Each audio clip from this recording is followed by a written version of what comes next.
उपस्थित धर्म प्रेमी, सत्संग प्रेमी, कथा प्रेमी, आप सभी बड़भागियों का इस 7 दिवसीय भक्त चरित्र के प्रथम दिन में बहुत बहुत स्वागत करते हैं।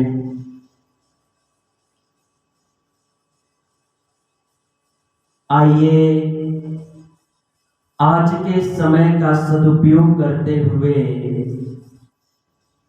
आज से 7 दिन तक हम लोग जो है कलयुग के भक्तों के चरित्र को श्रवण करेंगे, क्योंकि भगवान के भक्तों के चरित्र को श्रवण करने की बहुत बहुत महिमा है। क्या महिमा है? हमारे आचार्य गण कहते हैं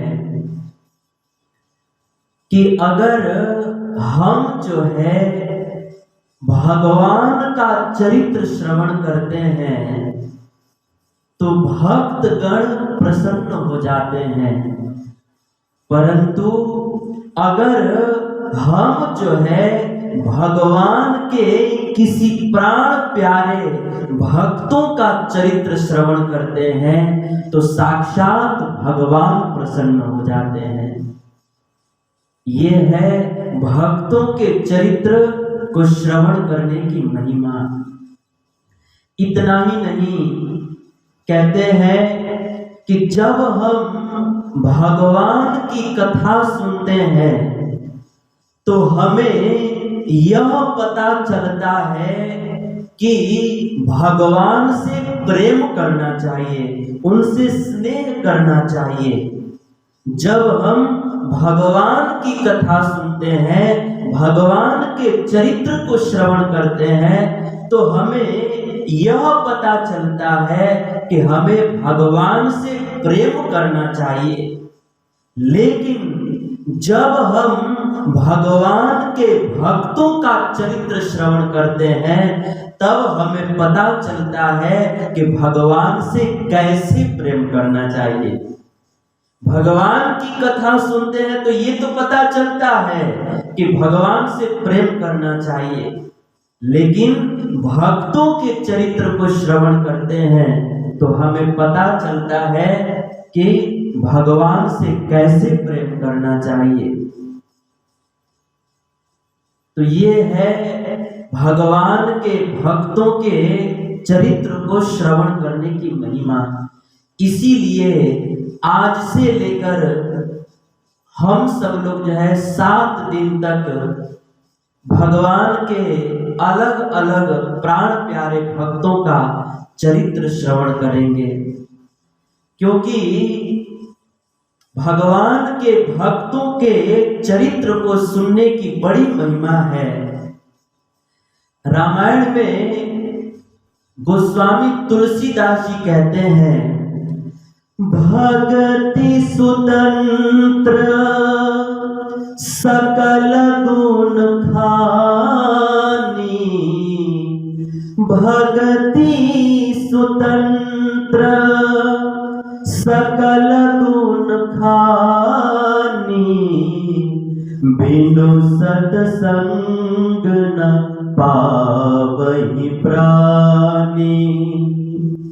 रामायण में गोस्वामी तुलसीदास जी कहते हैं कि देखिए, यह जो भगवान की भक्ति है ना, यह भगवान की भक्ति जो है दुनिया में जितने सुख हैं उन सारे सुखों की खान है भगवान की भक्ति।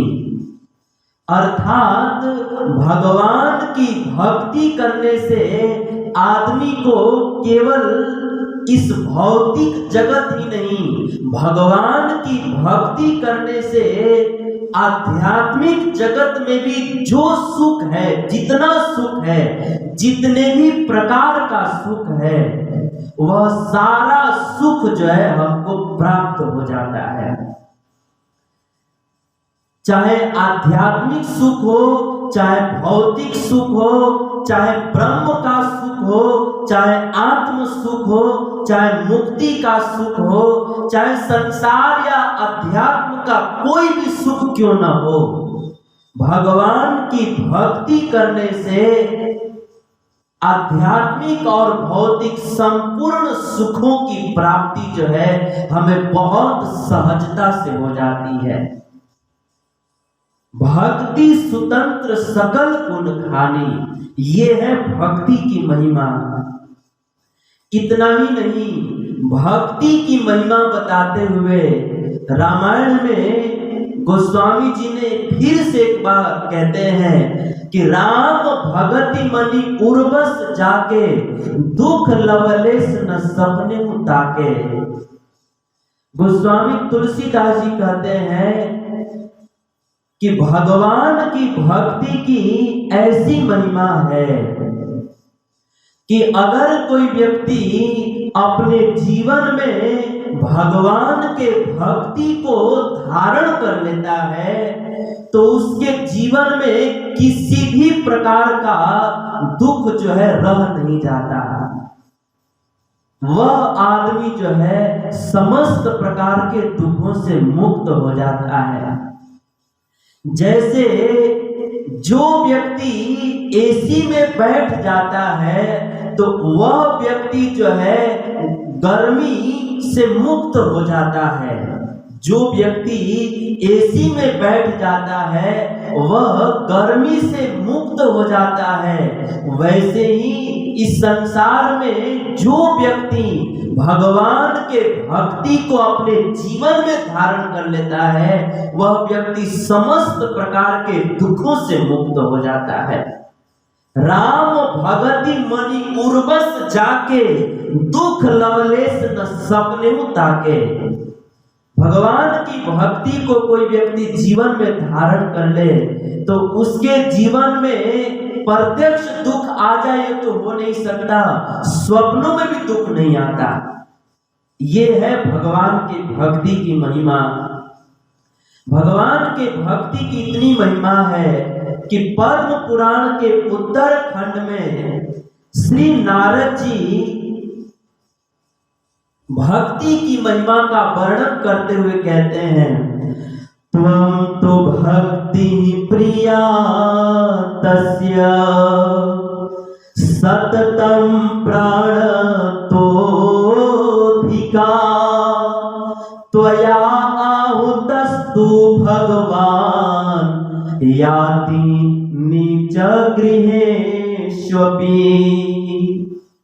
नारद जी कहते हैं कि भगवान के भक्ति की इतनी महिमा है कि अगर कोई कुत्ता खाने वाले चंडाल परिवार में भी जन्म लेकर के भगवान के भक्ति को जीवन में धारण कर लेता है तो ऐसे कुत्ता खाने वाले स्वपच कुल में भी अगर कोई व्यक्ति भगवान की भक्ति करना शुरू कर देता है तो ऐसे कुत्ता खाने वाले व्यक्ति के खानदान में भी भगवान जो है बिना बुलाए ऐसे भक्त के घर पर चले जाते हैं।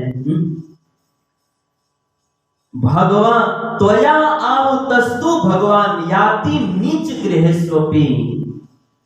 भगवान अगर कोई व्यक्ति कुत्ता खाने वाले परिवार में जन्म लिया है अर्थात चंडाल कुल में जन्म लिया है, लेकिन ऐसे कुल में भी जन्म लेकर के कोई भक्ति करता है तो भगवान जो है ऐसे कुल में स्थित भगवान भक्त के घर पर जो है भगवान बिना बुलाए चले जाते हैं। ये है भक्ति की महिमा। इस भक्ति की इतनी महिमा है कि नारद जी ने एक प्रतिज्ञा लिया है। क्या?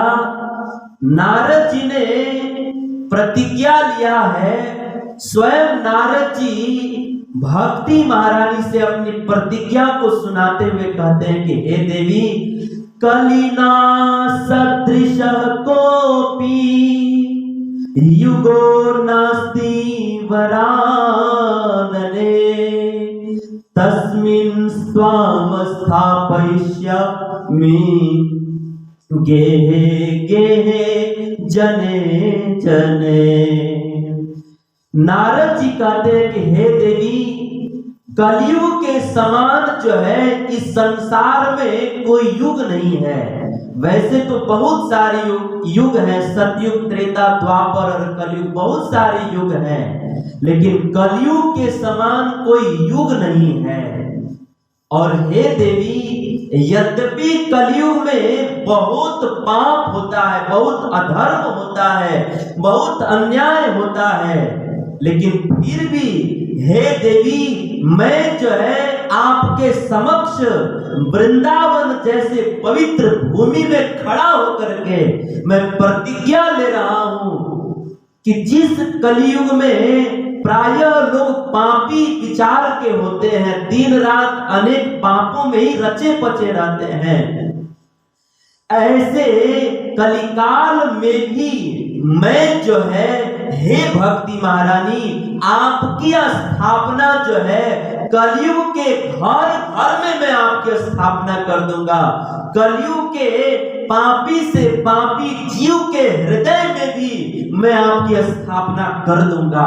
और हे देवी, अगर मैंने अपनी इस प्रतिज्ञा को पूरा नहीं किया तो मैं जो है आज के बाद अपने आप को हरि का दास कहलाना छोड़ दूंगा। अन्य धर्मान तिरस्कृत्य पुरस्कृत्य महोत्सवान तदा नाहम हरे दासो लोके त्वाम न प्रवर्तये। हे देवी, अगर मैंने ऐसा कार्य नहीं किया, कलयुग के पापी से पापी लोगों के घर में भी आपकी स्थापना नहीं कर दिया, हे भक्ति महारानी, कलयुग के पापी से पापी, अन्यायी से अन्यायी, अधर्मी से अधर्मी व्यक्ति के हृदय में भी अगर आपकी स्थापना नहीं कर दिया तो देवी, मैं जो है आपको वचन दे रहा हूं कि मैं जो है फिर हरि का दास कहलाना छोड़ दूंगा। तदा नाहम हरे दासो लोके त्वाम न प्रवर्तये। तो इस तरह से इस भक्ति की इतनी महिमा है, इतनी महिमा है कि नारद जी जैसे महापुरुष जो है इस कलिकाल जैसे युग के लोगों के हृदय में भी इस भक्ति की स्थापना करने की प्रतिज्ञा ले लिए। इस भक्ति की ऐसी महिमा है। तो इस तरह से इस भक्ति की बड़ी महिमा है, लेकिन प्रश्न होता है कि यह भक्ति कैसे मिलती है। मानो कोई व्यक्ति प्रश्न करे कि ठीक है, भक्ति की इतनी महिमा है, लेकिन यह भक्ति मिलती कैसे है, यह भक्ति मिलती कैसे है। तो आचार्यगण कहते हैं कि देखिए, इस संसार में भगवान को पाने के बहुत सारे उपाय हैं। इस भौतिक जगत में भगवान को पाने के लिए बहुत सारे उपाय हैं, लेकिन इस भक्ति को पाने का एक ही उपाय है, और वह उपाय है संतों का संग। अगर हम संतों का संग करते हैं तो यह ऐसी जो इतनी महिमा से मंडित जो भक्ति है, यह भक्ति हमें सहज में ही प्राप्त हो जाती है। इस भक्ति को प्राप्त करने का एक ही उपाय है संतों का संग।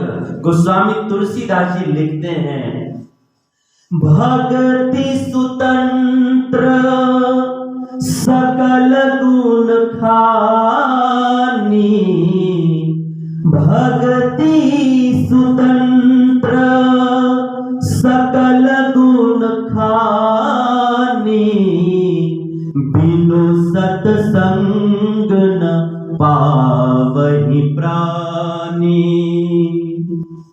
बिना संतों के संग के यह भक्ति नहीं मिलती है। अर्थात इतनी अनंत महिमा से मंडित जो भक्ति है, यह भक्ति जो है केवल संतों के संग से ही मिलती है। और संतों के संग का अर्थ क्या है? संतों के संग का दो अर्थ है। एक अर्थ तो यह है कि प्रत्यक्ष रूप से संतों के संग में बैठना, प्रत्यक्ष रूप से संतों के संग में बैठना, यह भी संतों का संग है। और दूसरा क्या है? अपने कान से घर पर बैठे बैठे संतों के चरित्र को श्रवण करना, ध्यान पूर्वक सुनना, यह भी जो है एक सत्संग ही है।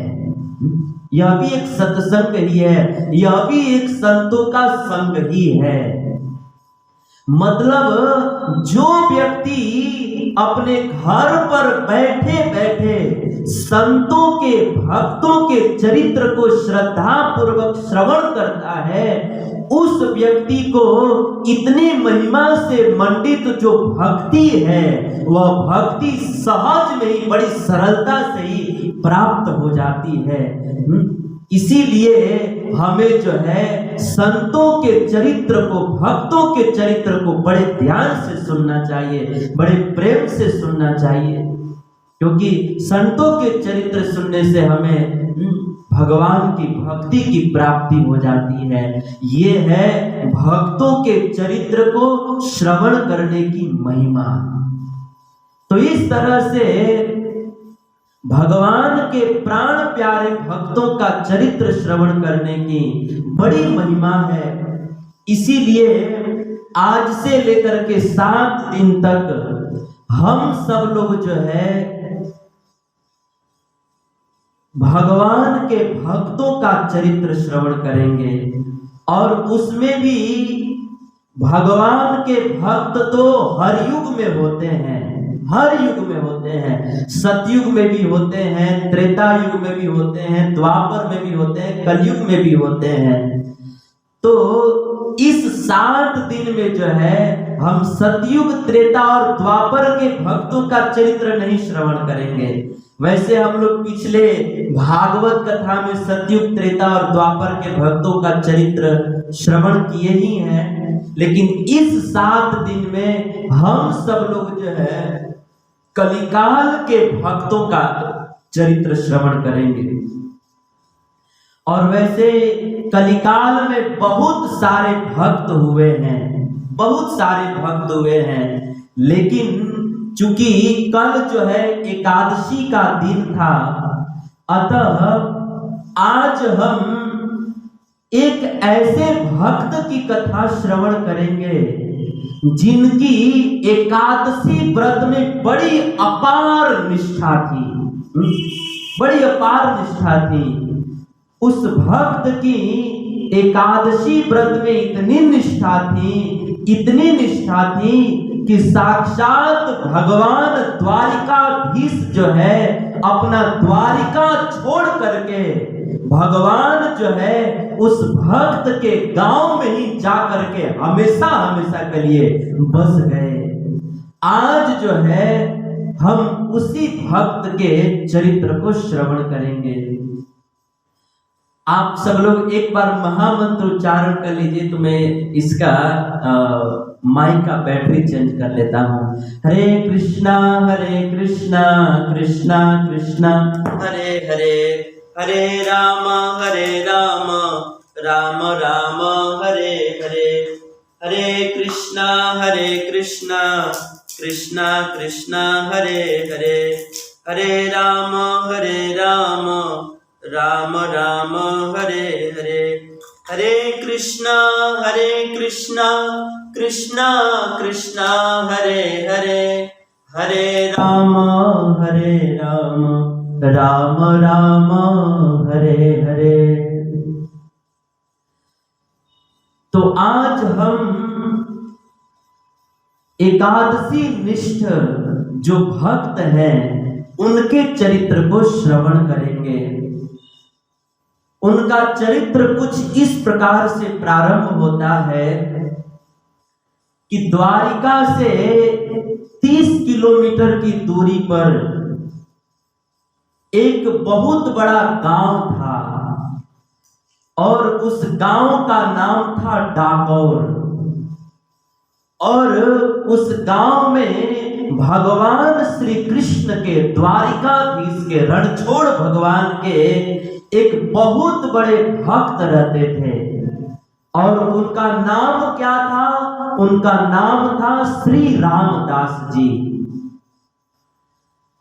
श्री रामदास जी को एकादशी व्रत जो है बहुत प्रिय थी, बहुत प्रिय थी।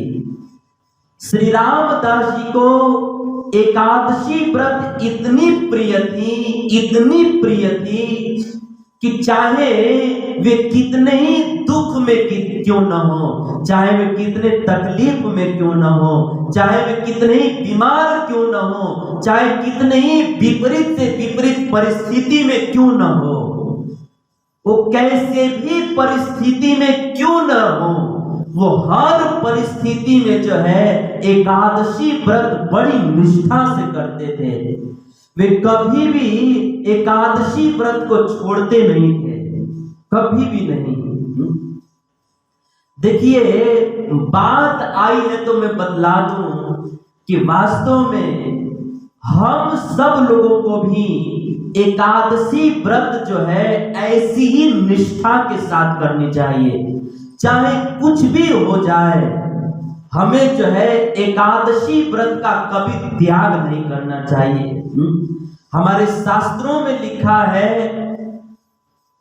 कि हमारे जीवन में चाहे कितना ही दुख आ जाए, कितना ही विपरीत से विपरीत परिस्थिति आ जाए, कितना ही तकलीफ आ जाए, यहाँ तक कि विपत्तियों का पहाड़ ही क्यों न टूट जाए, यहाँ तक कि हमारे परिवार में कोई व्यक्ति मर जाए, मरने का सूतका लग जाए, तो भी जो है हमें एकादशी व्रत का कभी त्याग नहीं करना चाहिए। हमारे शास्त्र में लिखा है, परमा पद्मा पन्ने हर्षेवा समुपस्थिते सूतके मृतके चैव न त्याज्यम एकादशी व्रतम। अन्य विपत्तियों की बात छोड़ दीजिए, यहाँ तक कि हमारे परिवार में किसी प्रिय स्वजन संबंधी की मृत्यु हो जाए, उसका सूतका लग जाए, तो भी जो है हमें एकादशी व्रत नहीं छोड़ना चाहिए। अर्थात सूतका में भी एकादशी व्रत अवश्य करना चाहिए। खूब निष्ठा के साथ एकादशी व्रत करना चाहिए। लेकिन हम सब लोग जो है इतने निष्ठा से एकादशी व्रत नहीं करते हैं। हम सब लोग हमेशा एकादशी व्रत करते हैं, लेकिन थोड़ा कोई घर परिवार में कोई परेशानी आ जाए, कोई दिक्कत हो जाए, या किसी का शादी ब्याह पड़ जाए, और उस दिन अगर एकादशी हो, किसी का शादी पड़ जाए और किसी हमारे परिवार में किसी का शादी पड़ जाए और उस दिन एकादशी हो, हमारे परिवार में किसी का शादी जो है एकादशी के दिन पड़ जाए, तो हम लोग क्या सोचते हैं कि अरे शादी बार बार थोड़े होता है, भले आज एकादशी आ गया है, लेकिन एकादशी को छोड़ देते हैं, अन्न खा लेते हैं। तो कई बार हम लोग जो है किसी उत्सव के दिन एकादशी का व्रत आ जाए तो हम लोग जो है एकादशी व्रत छोड़ देते हैं। कई बार हम सब लोगों के जीवन में कोई थोड़ी सी विपरीत परिस्थिति आ जाती है, कभी घर परिवार में कुछ अपशकुन हो जाता है, या हमारे खुद के जीवन में कोई विपरीत परिस्थिति आ जाती है, या कभी हम बहुत बीमार पड़ जाते हैं, डॉक्टर कह देते हैं कि आपको भोजन लेना ही है, तो हम लोग जो है एकादशी व्रत छोड़ देते हैं। हम लोग जो है निष्ठा पूर्वक एकादशी व्रत का पालन नहीं करते हैं। लेकिन हमें जो है श्री रामदास जी के चरित्र से सीख लेनी चाहिए कि चाहे कैसी ही विपरीत से विपरीत परिस्थिति आ जाए, कितना ही कष्ट आ जाए, कितना ही बीमार हो जाए, चाहे कैसी भी परिस्थिति हो, हमें एकादशी व्रत कभी नहीं छोड़ना चाहिए, कभी नहीं छोड़ना चाहिए।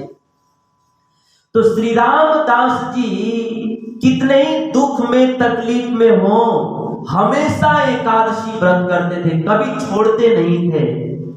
और साथ ही साथ हर एकादशी के दिन जो है उनका नियम था कि हर एकादशी को वे अपने सिर पर तुलसी जी का बिरवा रख करके, तुलसी जी का पौधा रख करके और मुख से भगवान के नाम का गान करते हुए और अपने गांव डाकोर से 30 किलोमीटर दूरी पर स्थित जो द्वारिकापुरी में रणछोड़ भगवान का मंदिर है, हर एकादशी को श्री रामदास जी 30 किलोमीटर पैदल चल करके द्वारिका में स्थित रणछोड़ भगवान का दर्शन करने के लिए जाते थे, दर्शन करने के लिए जाते थे।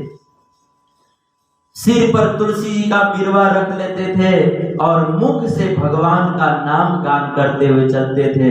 कृष्ण गोविंद गोविंद गोपाल नंद लाल, राधे गोविंद गोविंद गोपाल नंद लाल, गोपाल नंद लाल, गोपाल नंद लाल, गोपाल नंद लाल, गोपाल नंद लाल, गोपाल नंद लाल, गोपाल नंद लाल, गोपाल नंद लाल, गोपाल नंद लाल। कृष्ण गोविंद गोविंद गोपाल नंद लाल, राधे गोविंद गोविंद गोपाल नंद लाल। सिर पर तुलसी जी का बिरवा रख करके और मुख से भगवान के नाम का गान करते हुए, कीर्तन करते हुए हर एकादशी को श्री रामदास जी भगवान का दर्शन करने के लिए जाते थे।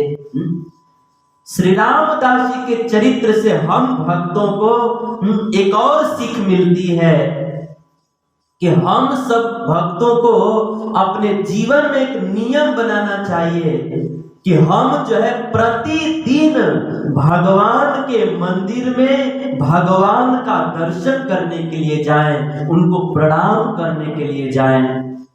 और अगर प्रतिदिन नहीं जा सकते तो कम से कम एकादशी के दिन तो हर हाल में जाना चाहिए। एकादशी के दिन तो हर हाल में भगवान का दर्शन करने के लिए भगवान के मंदिर में अवश्य जाना चाहिए। श्री रामदास जी हर एकादशी को 30 किलोमीटर पैदल चल करके द्वारिका में रणछोड़ भगवान का दर्शन करने के लिए जाते थे। चाहे कितनी ठंड पड़ती हो, चाहे कितने ही कड़ाके की ठंड पड़ती हो, चाहे कितने ही कड़ाके की धूप पड़ती हो, चाहे कितना ही आंधी तूफान बारिश क्यों न हो, वे हर परिस्थिति में हमेशा पैदल चल करके और ठाकुर जी का दर्शन करने के लिए जाते। और द्वारिका में पहुंच करके एकादशी के दिन भर भगवान को प्रणाम करके और नेत्रों से भगवान का दर्शन करते हुए दिन भर भगवान के नाम का कीर्तन करते थे। और इतना ही नहीं, एकादशी के दिन जब रात का समय आता था तो श्री रामदास जी एकादशी की रात्रि को जो है वे जागरण करते थे, जागरण करते हुए कीर्तन करते थे। श्री रामदास जी के चरित्र से हमें एक और सीख मिलती है कि वास्तव में एकादशी के दिन जो है रात्रि के समय में हम सबको जागरण करना चाहिए। हमारे शास्त्रों में एकादशी व्रत के बहुत सारे विधि विधान हैं। उसमें से एक विधान ये भी है कि एकादशी के दिन रात्रि के समय हमें जागरण करना चाहिए। शास्त्रों में लिखा भी है, उपवश्ये एकादशीं विधिवत् निशि जागरणं करोति यः नृत्यं संकीर्तनं भक्त्या हरिस्तस्य वशे भवेत्। शास्त्र कहते हैं कि एकादशी के दिन रात्रि के समय में जागरण करना चाहिए, जागरण करना चाहिए। यद्यपि रात्रि के समय में जागरण करना यह थोड़ा कठिन जरूर है, और वह भी कलयुग के प्राणियों के लिए तो बहुत कठिन है। कहते हैं कि एक बार आदमी जो है भोजन का सुख छोड़ सकता है, एक बार आदमी जो है मैथुन का सुख छोड़ सकता है, परंतु आदमी जो है निद्रा का सुख नहीं छोड़ सकता। निद्रा का सुख नहीं छोड़ सकता। एक दिन आदमी जो है भूखा रह सकता है, 2-4-10 दिन, महीना भर आदमी अपने पत्नी से दूर रह सकता है, आदमी हर सुख छोड़ सकता है, लेकिन आदमी जो है निद्रा सुख नहीं छोड़ सकता। निद्रा को त्यागना बहुत कठिन है, लेकिन फिर भी अगर आदमी प्रयास करे तो हम रोज तो जागरण नहीं कर सकते, लेकिन कम से कम 15 दिन में एक बार एकादशी के दिन, वो भी रात्रि के समय में, तो जरूर जागरण कर सकते हैं। अतः अगर संभव हो सके तो हमें एकादशी के रात को जागरण करना चाहिए। अभी जो है कल की जो एकादशी थी बड़ी महत्वपूर्ण एकादशी थी, तो विदेश में कई सारे भक्त जो है रात रात भर जाग करके और भगवान का भजन किए, साधन किए कल के एकादशी के रात को। तो एकादशी के रात को जागना चाहिए, और जाग करके क्या करना चाहिए, तो यह भी शास्त्र में लिखा है, नित्यम संकीर्तनम भक्त्या। एकादशी के रात्रि को जागरण करके भगवान के समक्ष जो है भक्ति पूर्वक संकीर्तन करना चाहिए, कीर्तन करना चाहिए, नृत्य करते हुए संकीर्तन करना चाहिए। एकादशी के दिन रात्रि के समय में भक्तों के साथ में भक्ति पूर्वक नृत्य करते हुए भगवान के नाम का कीर्तन करना चाहिए। जैसे चैतन्य महाप्रभु जी के जीवनी में वर्णन है, चैतन्य चरितामृत में लिखा है कि जब एकादशी का रात का समय आता था, तो उस समय चैतन्य महाप्रभु जी क्या करते थे, तो चैतन्य चरितामृत में वर्णन है, श्री हरि वासरे हरि कीर्तन विधाना, श्री हरि वासरे हरि कीर्तन विधाना, नृत्य आरंभिला प्रभु जगतेर प्राण।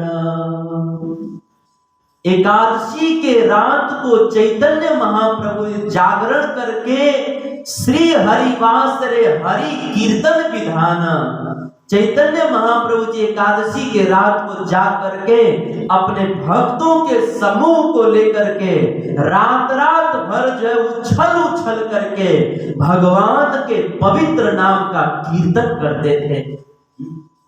करते थे। तो एकादशी के रात को जागना चाहिए। तो श्री रामदास जी जो है एकादशी के दिन जो है द्वारिकापुरी में चले जाते हैं और वहां पर भगवान को प्रणाम करके दिन भर कीर्तन करते हैं। फिर रात को भी कीर्तन करते हुए, नृत्य करते हुए और नाचते हुए भगवान के नाम का पूरी रात कीर्तन करते थे। और फिर द्वादशी को जो है वे अपने घर पर चले आते थे। इस तरह से श्री रामदास जी के जीवन का ये दृढ़ व्रत था कि चाहे कुछ भी हो जाए, वो हर एकादशी को सिर पर तुलसी का बिरवा रख करके और हर एकादशी को 30 किलोमीटर दूर पैदल चल करके द्वारिका में जाते और भगवान का दर्शन करते। हमारे इतिहास में वर्णन है कि अब एक दिन की बात है कि श्री रामदास जी इस तरह से एकादशी व्रत का पालन करते करते करते करते उनके जीवन का बहुत लंबा समय बीत गया और वे जो है बाल्यावस्था से युवा हो गए, युवावस्था से वृद्धावस्था को प्राप्त हो गए। एकादशी व्रत का पालन करते करते वो बूढ़े हो गए, बुढ़ापा आ गई। देखिए, यह बुढ़ापे का आना हर एक आदमी के जीवन का बड़ा कड़वा सच है। आदमी जो है पूरा जीवन भर अपने जवानी को, अपने युवावस्था को हर प्रयास करके पकड़ करके रखना चाहता है, लेकिन आदमी कितना भी प्रयास करता है लेकिन फिर भी जवानी हाथ से निकल ही जाती है। कहते हैं कि आदमी जो है बाल्यावस्था में अपने बाल्यावस्था को पकड़ करके रखना चाहता है। आदमी प्रयास करता है कि मैं जो है बहुत एजेड न हो, मैं बहुत उम्र वाला न हो, लेकिन फिर भी आदमी बहुत प्रयास करता है लेकिन फिर भी बाल्यावस्था जो है हाथ से निकल जाती है। आदमी बाल्यावस्था को पकड़ करके रखना चाहता है, यंग ही बने रहना चाहता है, लेकिन फिर भी कितना भी पकड़ के रखना चाहता है, बाल्यावस्था हाथ से निकल ही जाती है और आदमी युवावस्था में आ जाता है। फिर आदमी युवावस्था को भी बहुत पकड़ करके रखना चाहता है। आदमी पाउडर लगाता है, कसरत करता है, काजू बादाम खाता है, न जाने क्या क्या करता है, लाख उपाय करता है, लेकिन फिर भी युवावस्था को कितना भी पकड़ करके रखने का प्रयास करता है, लेकिन एक दिन जो है यह युवावस्था भी आदमी के हाथ से निकल जाती है और आदमी वृद्धावस्था को प्राप्त हो जाता है, आदमी बूढ़ा हो जाता है।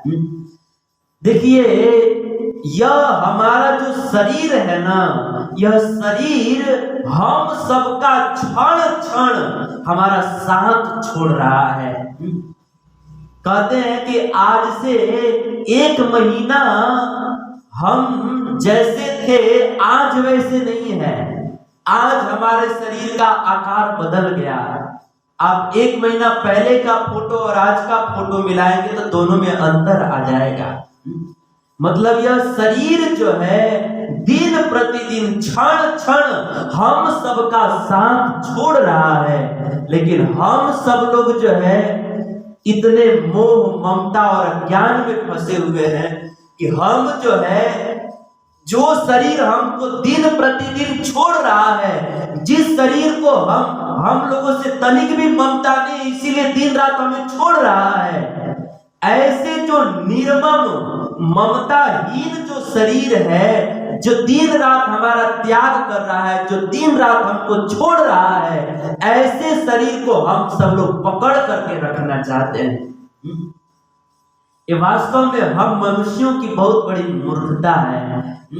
जो हमको दिन रात छोड़ रहा है, इस शरीर को तो पकड़ के रखना चाहते हैं, लेकिन जो भगवान दिन रात हमको पकड़े हुए हैं, ऐसे भगवान को तो हम लोग छुड़ा करके भागना चाहते हैं। ऐसे भगवान को हम लोग पकड़ना नहीं चाहते, ऐसे भगवान को तो हम लोग छोड़ना चाहते हैं। और कोई कहे कि भगवान के चरण पकड़ लीजिए तो हम लोग जो है उसको पागल कहते हैं कि अरे तो पागल हो गया है, ये पागल आदमी है, अभी से भगवान का चरण पकड़ना चाहिए। तो ये हम मनुष्यों की बहुत मूर्खता है कि जो शरीर क्षण क्षण हमारा साथ छोड़ रही है, ऐसे शरीर को हम सब लोग पकड़ के रखना चाहते हैं। लेकिन फिर भी आदमी कितना भी पकड़ के रखना चाहे, ये साथ छोड़ ही देती है, वृद्धावस्था आ ही जाती है। क्योंकि संत कहते हैं ना, क्या भरोसा है इस जिंदगी का, क्या भरोसा है इस जिंदगी का, साथ देती नहीं है किसी का। शम्मा बुझ जाएगी जलते जलते, सांस थम जाएगी चलते चलते। शम्मा बुझ जाएगी जलते जलते, सांस थम जाएगी चलते चलते। नाम मिट जाएगा रोशनी का, साथ देती नहीं है किसी का। ये शरीर, ये जिंदगी किसी का साथ नहीं देती है। हम कितना भी पकड़ के रखें, साथ छोड़ ही देती है, साथ छोड़ देती है। युवावस्था को आदमी पकड़ के रखना चाहता है, परंतु युवावस्था हाथ से निकल जाती है, आदमी बूढ़ा हो जाता है। और वृद्धावस्था में, बुढ़ापे में आदमी का शरीर जो है कितना जर्जर हो जाता है। कहते हैं कि वृद्धावस्था में आदमी का टमाटर जैसा गाल जो है ना, वो छुआड़ा के जैसा सिकुड़ जाता है। वृद्धावस्था में बड़ी जर्जर अवस्था होती है, आदमी के पूरे बाल सफेद हो जाते हैं। अब देखिए, बात आइए तो मैं बता दूं कि बाल क्यों सफेद होते हैं। कई बार लोग कहते हैं कि हमारा जो बाल है ना, यह बाल ऐसे ही नहीं पका हुआ है, हमारा बाल जो है ना ज्ञान के मसाला से पका हुआ है। लोग ऐसा कहते हैं। तो बाल क्यों पक जाते हैं, तो हमारे आचार्य लोग कहते हैं कि देखिए, बाल जो है वो काले से सफेद हो जाते हैं। तो हमारे बाल काले से सफेद होकर के हम मनुष्यों को यह बतलाते हैं कि देखो हे प्राणी, हमने और तुमने एक ही साथ जन्म लिया था। जब तुमने जन्म लिया तब हमने भी जन्म लिया, क्योंकि जब बालक जन्म लेता है तो उसके सिर पर छोटे छोटे बाल भी होते हैं। तो बालक काले काले बाल जो है सफेद होकर के आदमी को ये बताते हैं कि देखो, हमने और आपने एक ही साथ में जन्म लिया था, लेकिन आज मैंने अपना रंग बदल लिया। मैं काला था तो अब सफेद हो गया, आज मैंने अपना रंग बदल लिया। अब हे मनुष्य, तू भी अपना रंग बदल दे। अर्थात अब तक तो तू संसार के रंग में रंगा हुआ था, अब तू जो है हरि के रंग में रंग जा। अब तू भगवान का भजन करना शुरू कर दे। यह सीख देने के लिए हमारे काले बाल जो है सफेद हो जाते हैं। हम मनुष्यों को ये सीख देने के लिए काले बाल सफेद हो जाते हैं कि अब हमने अपना रंग बदल दिया, तो मनुष्य अब तू भी अपना रंग बदल दे। संसार के रंग में बहुत रंग गया, अब हरि के रंग में रंग जा। तो इस तरह से वृद्धावस्था में आदमी का शरीर बड़ा जर्जर हो जाता है। वृद्धावस्था में आदमी को कितना कष्ट होता है। अभी कुछ दिन पहले जो है देवघर के भक्तों ने, रांची के भक्तों ने जूम के ऊपर प्रवचन करने के लिए इनवाइट किया था, तो कथा के बाद जो है एक बिल्कुल बहुत बूढ़े आदमी ने हमसे प्रश्न किया कि महाराज अब क्या बताए, हम इतने बूढ़े हो गए हैं कि हमारे मुख से साफ स्पष्ट भगवान का नाम उच्चारण नहीं हो पाता, तो हम क्या करें। वो आदमी इतना बूढ़ा था कि उसके मुख में दांत तो थे नहीं और भगवान का नाम भी स्पष्ट उच्चारण नहीं कर पा रहा था। तो वृद्धावस्था बड़ा कष्टदायी होता है। वृद्धावस्था में आंखें देखना बंद कर देती हैं, आंखों का देखना, आंख से दिखना कम हो जाता है, कान से सुनना कम हो जाता है, पांव की शक्ति कम हो जाती है, हाथ की शक्ति कम हो जाती है, हर एक अंग की शक्ति कम हो जाती है।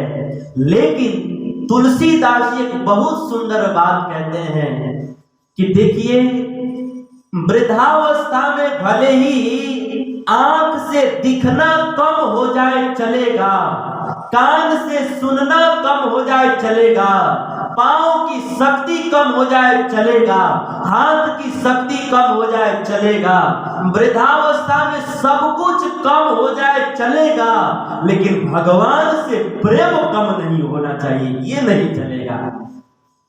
सब कुछ कम हो जाए चलेगा, लेकिन भगवान से प्रेम कम नहीं होना चाहिए, ये नहीं चलेगा। तुलसीदास जी कहते हैं, श्रवण घटे पुनिद्रीग घटे, श्रवण मतलब कान, श्रवण घटे पुनिद्रीग घटे, घटे सकल बल देह, इनके घटे घटी है कहाँ, जो न घटे हरि ने। वृद्धावस्था में सब कुछ घट जाए तो भी कोई बात नहीं, भगवान से प्रेम नहीं घटना चाहिए।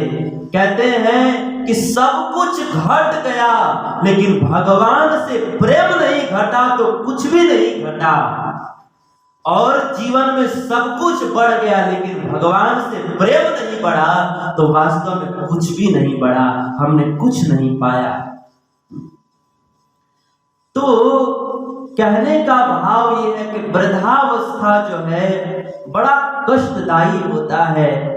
अब एक दिन की बात है कि श्री रामदास जी की युवावस्था निकल गई और एकादशी व्रत का पालन करते करते, नियम निष्ठा से भगवान की सेवा पूजा भजन करते करते करते एक दिन जो है श्री रामदास जी बूढ़े हो गए, वृद्धावस्था आ गई।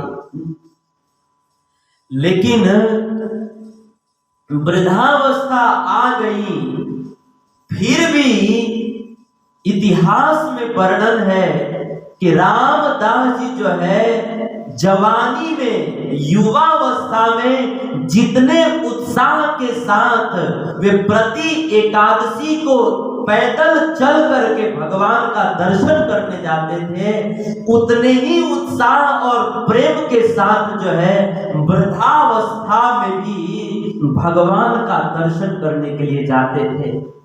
वृद्धावस्था भले आ गई लेकिन फिर भी जब एकादशी का दिन आता था तो श्री रामदास जी बड़े प्रसन्न होकर के और अपने सिर पर तुलसी जी का बिरवा रख करके, सुंदर वैष्णव वेशभूषा धारण करके, सिर पर तिलक लगा करके और मुख से भगवान के नाम का गान करते हुए पैदल चल करके द्वारिकापुरी में जाते थे।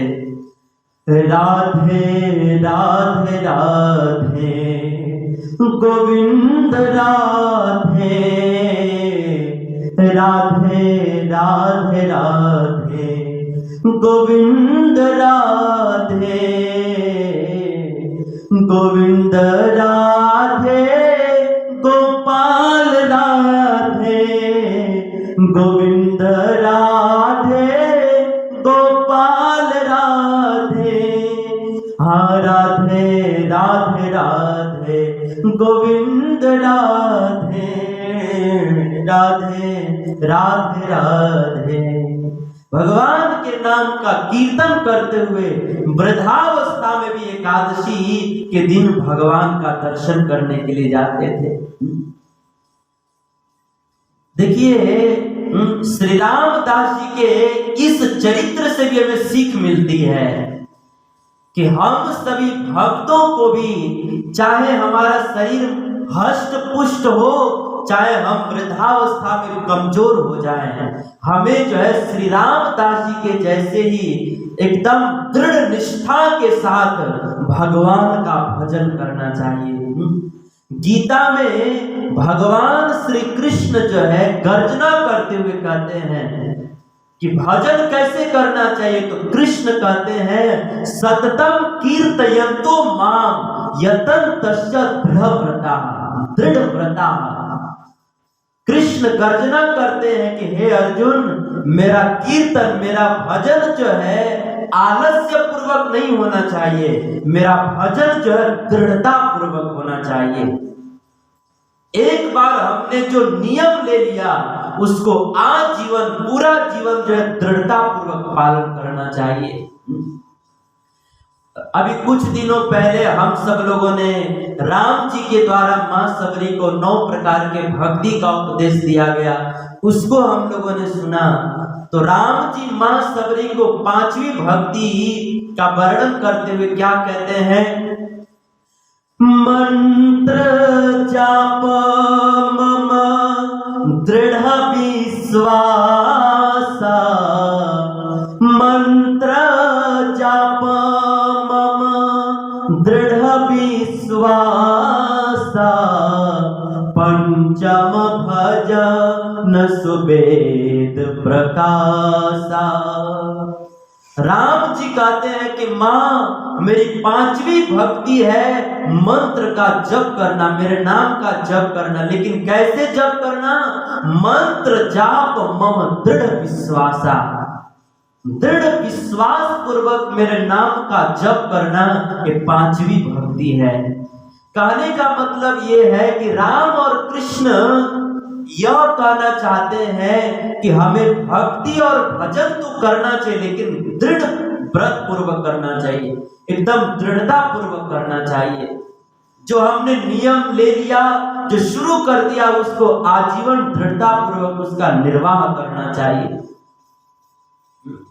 जैसे सूरदास जी के जीवनी में वर्णन आता है कि जब सूरदास जी अपने जीवन के अंत समय में अपना शरीर छोड़ रहे थे, अपने शरीर का त्याग कर रहे थे, उस समय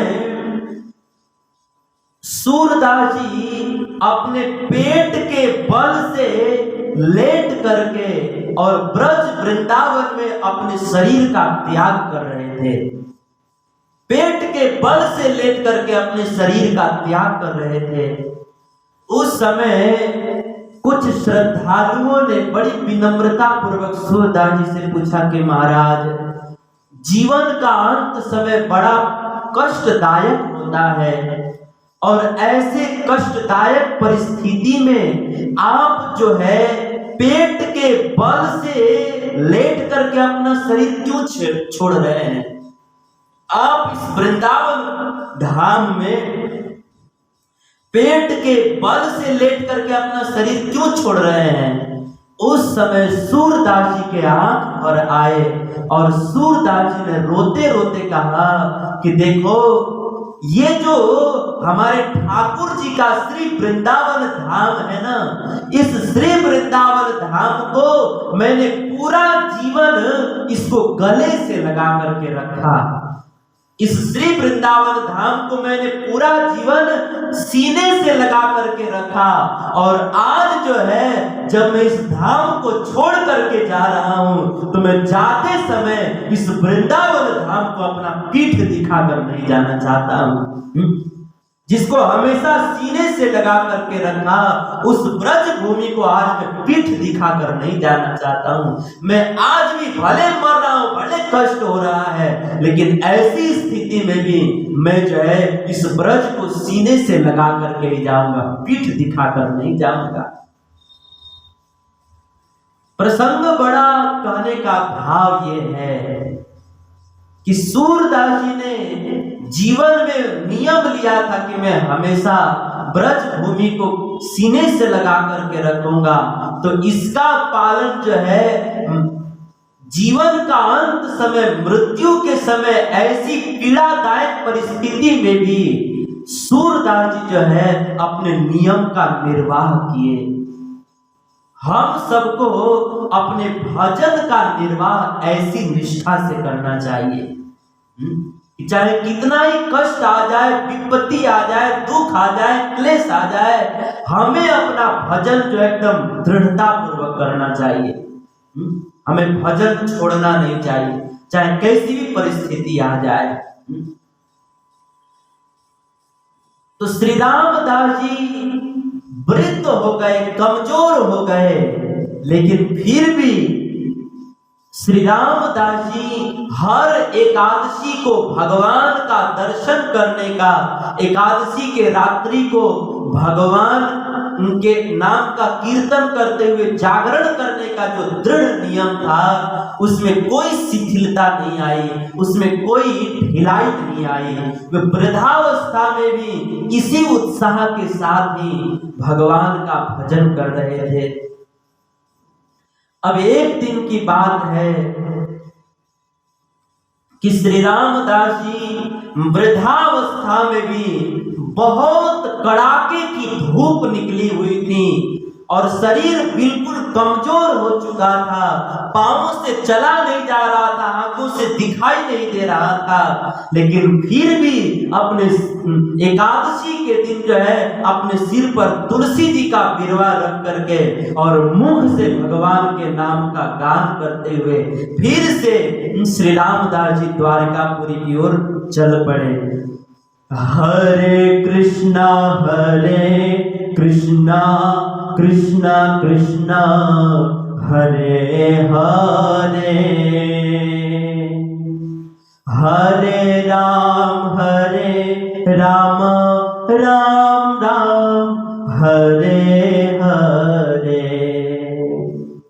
इस तरह से श्री रामदास जी भगवान के पवित्र नाम का कीर्तन करते हुए द्वारिकापुरी की ओर चल पड़े और चलते चलते चलते 30 किलोमीटर की दूरी तय करके और द्वारिकापुरी में पहुंचे और पहुंच करके जैसे ही भगवान रणछोड़ राय को दंडवत करके जैसे ही उठे, उसी समय भगवान श्री कृष्ण ने जो मूर्ति है, उस मूर्ति ने, भगवान श्री कृष्ण ने श्री रामदास जी से कहा कि हे रामदास जी, आप जो है बहुत बूढ़े हो चुके हो, अब मेरा निवेदन है ना कि आप जो है अब चल करके यहां आया मत करो, आप इतने बूढ़े हो गए हो, आप घर पर रह करके भजन कर लिया करो, मैं जो है उतने में ही प्रसन्न रहूंगा। आप बूढ़े हो गए हो, पांव से चला नहीं जाता, हाथ से काम नहीं किया जाता, आंख से दिखता नहीं है, इसीलिए मेरी इच्छा है कि आप घर पर रह करके एकादशी व्रत का पालन करो और मेरा भजन करो, मैं इतने से ही खुश रहूंगा। आप एकादशी व्रत को आप चल करके यहाँ आया मत करो, क्योंकि हे श्री रामदास जी, हे मेरे प्राण प्यारे भक्त, आप जब इतने वृद्धावस्था में भी चलते चलते आते हैं और मार्ग में आपको अनेकों कष्ट होते हैं ना, वह मुझसे देखा नहीं जाता, इसीलिए आप मत आया कीजिए, घर पर ही भजन कर लिया कीजिए, मैं इतने से ही खुश रहूंगा। देखिए, वास्तव में इस प्रसंग से एक और सीख मिलती है कि भगवान से अपने भक्तों का दुख जो है कभी देखा नहीं जाता है। जैसे कथा आती है कि चैतन्य महाप्रभु जी के एक शिष्य थे जिनका नाम था सनातन गोस्वामी जी। सनातन गोस्वामी जी वे भी बड़े दृढ़ निष्ठा पूर्वक अपने नियम का निर्वाह करते थे, बड़े निष्ठा पूर्वक अपने नियम का पालन करते थे। और सनातन गोस्वामी जी के जीवन में एक नियम था, क्या, कि वे प्रतिदिन जो है गिरिराज गोवर्धन महाराज की परिक्रमा करते थे। प्रतिदिन गिरिराज गोवर्धन महाराज की परिक्रमा करते थे। और इस तरह से परिक्रमा करते करते करते करते करते सनातन गोस्वामी जी एक दिन बूढ़े हो गए। लेकिन फिर भी उन्होंने ये नहीं सोचा कि अब तो मैं बूढ़ा हो गया हूं, अब मैं परिक्रमा नहीं करूंगा। भगवान भी समझदार है, समझते हैं, वे भक्तों की परिस्थिति जानते हैं, इसीलिए मैं परिक्रमा नहीं करूंगा। एक बार भी ऐसा नहीं सोचा। भले बूढ़े हो गए, पांव से चला नहीं जाता, हाथ से काम नहीं होते, आंख से दिखाई नहीं देता, भले चाहे जैसी परिस्थिति हो, सनातन गोस्वामी जी चाहे कड़ाके की ठंड हो, धूप हो, बारिश हो, आंधी हो, तूफान हो, गर्मी हो, चाहे कैसी भी परिस्थिति हो, हर परिस्थिति में वृद्धावस्था में भी वो गिरिराज गोवर्धन जी की परिक्रमा करने के लिए रोज जाते थे। अब एक दिन की बात है कि भक्त तो अपने नियम निष्ठा का पालन करते हैं, लेकिन भगवान को अपने भक्तों का दुख देखा नहीं जाता। इसीलिए एक दिन जब सनातन गोस्वामी जी गिरिराज जी की परिक्रमा करते करते कुसुम सरोवर के पास पहुंचे, उस समय साक्षात भगवान श्री कृष्ण जो है एक ग्वालिया का वेश बना करके और सनातन गोस्वामी के पास पहुंचे।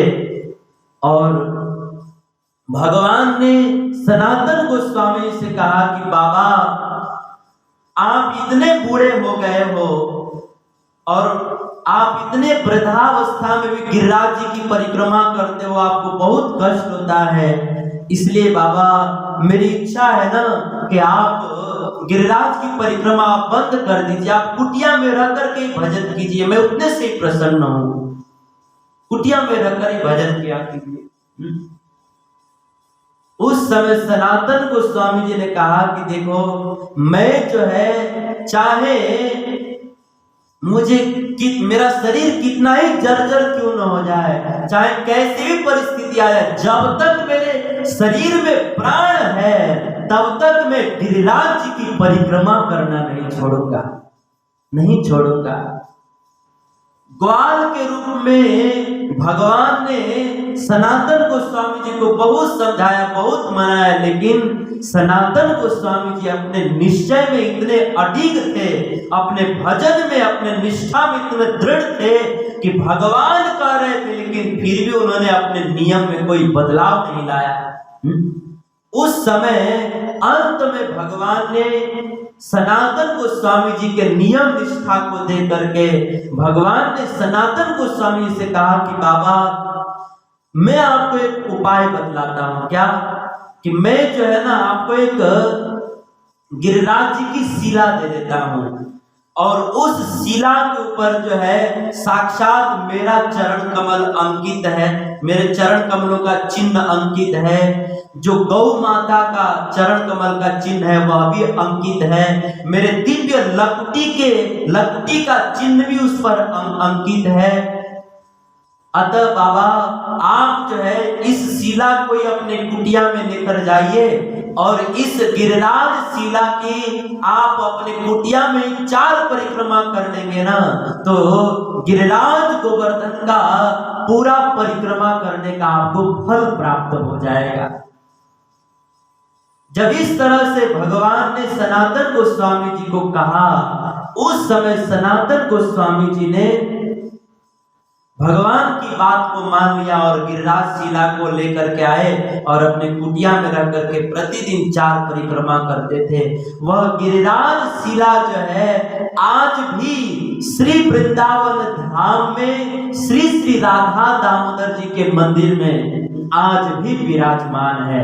जहां पर श्रील प्रभुपाद जी ने जिस राधा दामोदर मंदिर में रह करके 12 साल तक तपस्या किया था, भजन किया था, उसी राधा दामोदर मंदिर में आज भी वो गिरिराज शिला विराजमान है। तो कहने का भाव यह है, प्रसंग बड़ा है, कहने का भाव यह है कि भगवान को अपने भक्तों के दुख को देखा नहीं जाता, भगवान को अपने भक्तों का दुख बिल्कुल नहीं देखा जाता। इसीलिए भगवान ने सनातन गोस्वामी जी को गिरिराज जी की शिला दे दिया। इतना ही नहीं, रामायण में कथा आती है कि साक्षात भगवान श्री रामचंद्र जी हनुमान जी से कहते हैं कि हे हनुमान, आपने मेरे ऊपर बहुत उपकार किए हैं, बहुत उपकार किए हैं। हे हनुमान, आपने मेरे ऊपर इतने उपकार किए, इतने उपकार किए हैं कि आपके इतना उपकार तो इस पूरे सृष्टि ही नहीं, इस तीनों लोक में, इस पूरे ब्रह्मांड में आपके इतना उपकार जो है मेरे ऊपर दूसरे किसी ने नहीं किया। न तो मनुष्यों की बात छोड़ो, देवताओं ने भी आपके इतना उपकार मेरे ऊपर नहीं किया। हे हनुमान, सुनु कपि तो ही समान उपकारी, नहीं को सुर नर मुनि तनुधारी। हे हनुमान, आपने जो है मेरे लिए 100 योजन में फैले हुए विशाल समुद्र को लांघ दिया, और आपने मेरे लिए जो है मेरी धर्म पत्नी सीता जी का पता लगाया। आपने मेरे शत्रु लंका, मेरे शत्रु रावण के लंका में आग लगाया। आपने मेरी पत्नी सीता जी का पता लगाया। आपने मेरे भाई लखन जी की रक्षा करने के लिए द्रोणाचल पर्वत को उठाकर संजीवनी बुट्टी लेकर के आए। हे हनुमान, आपने मेरे ऊपर इतना इतना उपकार किया है कि मैं जो है आपके एक एक उपकारों का बदला जो है मैं अपना प्राण दे करके भी चुका नहीं सकता, प्राण दे करके भी नहीं चुका सकता। एकैकस्य उपकारस्य प्राणान दास्यामि ते कपे, नर प्रत्युपकाराणाम आपत्ति स्वयाति पात्रताम। एक एक उपकारों का बदला जो है मैं अपना प्राण दे करके भी नहीं चुका सकता। और हे हनुमान, मैं आपको दिल की बात बताऊं तो मैं आपके उपकारों का बदला चुकाना भी नहीं चाहता। मैं आपके उपकारों का बदला चुकाना भी नहीं चाहता। क्यों?